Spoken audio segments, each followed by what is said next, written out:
Road show होंगे।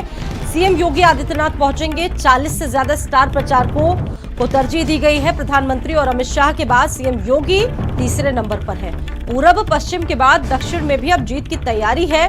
BJP का झंडा बुलंद करने के लिए सीएम योगी के हिंदुत्व ब्रांड की लोकप्रियता लगातार बढ़ी। इससे पहले जिन जिन राज्यों में चुनाव हुए वहां पहुंचे हैं सीएम योगी, और उन जिलों में जहां पर सीएम योगी ने प्रचार किया है वहां अच्छी खासी जीत हासिल हुई और लोगों के बीच भी काफी लोकप्रिय है मुख्यमंत्री। बीजेपी जनता को अपनी तरफ खींचने की तैयारी में है और ऐसे में हिंदुत्व ब्रांड की लोकप्रियता से जनता को कैसे आकर्षित किया जाएगा, इसकी पूरी जिम्मेदारी मुख्यमंत्री योगी आदित्यनाथ को। पूर्वोत्तर और पश्चिम की रैलियों में योगी की भारी मांग थी। धुआंधार प्रचार के बाद अब बीजेपी सत्ता में दोबारा लौटी थी। मैसूर और तटीय इलाकों में सबसे ज्यादा रैलियां, रोड शो की संभावना जताई जा रही है।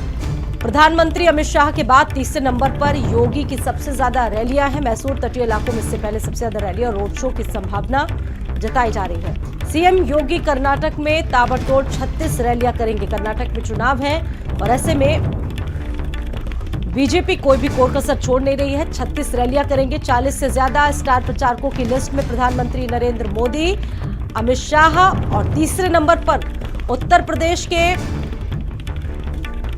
मुख्यमंत्री और बीजेपी के फायर ब्रांड नेता योगी आदित्यनाथ मौजूद रहेंगे, रैलियां करेंगे। और संजय चौहान हमारे साथ बने हुए हैं। संजय, ये तो मुख्यमंत्री की लोकप्रियता का असर है कि जहां जहां जाते हैं भीड़ हमने देखा वहां खिंची चली आती है। संजय, इस बार भी बड़ी जिम्मेदारी मिली है, तीसरे नंबर पर काबिज है मुख्यमंत्री योगी आदित्यनाथ, कितना असर दिखेगा? बिल्कुल, बीजेपी कहीं ना कहीं सीएम योगी आदित्यनाथ को हिंदुत्व के चेहरे के तौर पर इस्तेमाल करती है और यही वजह है कि स्टार प्रचारक के तीसरे नंबर की सूची में उनका नाम आता है। अगर नरेंद्र मोदी, देश के पीएम नरेंद्र मोदी की बात करें, गृह मंत्री अमित शाह के बाद अगर ताबड़तोड़ रैलियां कहीं प्रदेश में डिमांड होती है तो वो सीएम योगी आदित्यनाथ की। और चूंकि देश के सबसे बड़े सूबे के रिपीट मुख्यमंत्री है, ये 84 के बाद का रिकॉर्ड उन्होंने कायम किया है। और दूसरी बात यह है कि सबसे बड़ी बात, हिंदुत्व चेहरे के साथ साथ उनका जो बुलडोजर बाबा का उपनाम कहीं ना कहीं दिया गया है उनके चाहने वालों के, उनके समर्थकों के द्वारा। ये उपनाम पूरे देश में बहुत ज़्यादा प्रचलित है और प्रचारित है और यही वजह है कि बुलडोजर बाबा की डिमांड के नाम से उनको कर्नाटक में डिमांड की गई। और हिंदुत्व के मुद्दे को धार कैसे दिया जाए, इसको लेकर के 36 से ज़्यादा रैलियां कर्नाटक के चुनाव में उनकी लगी हुई है। तो ऐसे में कर्नाटक में बाबा का मैजिक कहीं ना कहीं सर चढ़ के बोले, इसको लेकर के बीजेपी पूरी तरीके से उनके कार्यक्रमों को लगा रही है और वहाँ के स्थानीय तमाम जो प्रत्याशी है उनकी डिमांड पर 36 से ज़्यादा रैलियां वहां पर होंगी, रोड शो किए जाएंगे,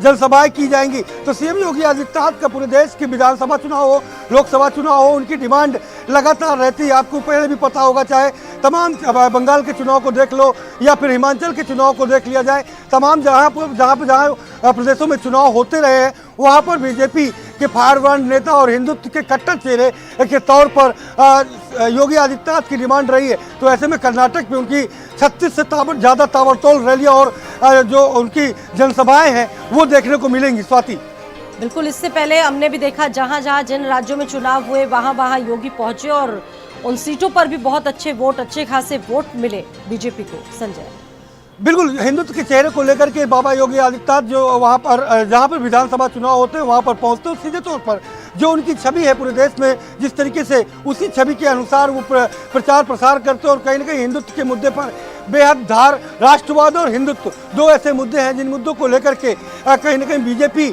प्रखर तौर पर सामने रहती है। तो ऐसे में उन्हीं मुद्दों को लेकर के यूपी के सीएम योगी आदित्यनाथ लगातार विधानसभा लोकसभा के चुनाव के में वो रैलियां करते नजर आते हैं और यही वजह है कि कर्नाटक में 36 से ज़्यादा रैलियां उनकी लगी हुई हैं। तो कहीं ना कहीं ये मुद्दे एक बार फिर से वहाँ गर्म करते हुए नजर आएंगे और प्रदेश में कर्नाटक में किस तरीके से बीजेपी की सरकार बने और वहाँ किस तरीके से वो काम किया जाएगा, तमाम भविष्य की योजनाएं क्या होंगी, किस तरीके से विकास की पटकथा लिखी जाएगी, इन तमाम मुद्दों पर लोगों को कहीं ना कहीं आकर्षित करने का प्रयास किया जाएगा सीएम योगी आदित्यनाथ के जरिए, जिससे वहां पर बीजेपी का कमल खिल सके। बिल्कुल, देखिए, ये दोहरी जिम्मेदारी है मुख्यमंत्री योगी आदित्यनाथ के कंधे पर। एक तरफ प्रदेश में निकाय चुनाव की जिम्मेदारी भी है, दूसरी तरफ कर्नाटक में रैलियां, इसके अलावा जिन राज्यों में चुनाव है वहां पर भी अतिरिक्त जिम्मेदारी है।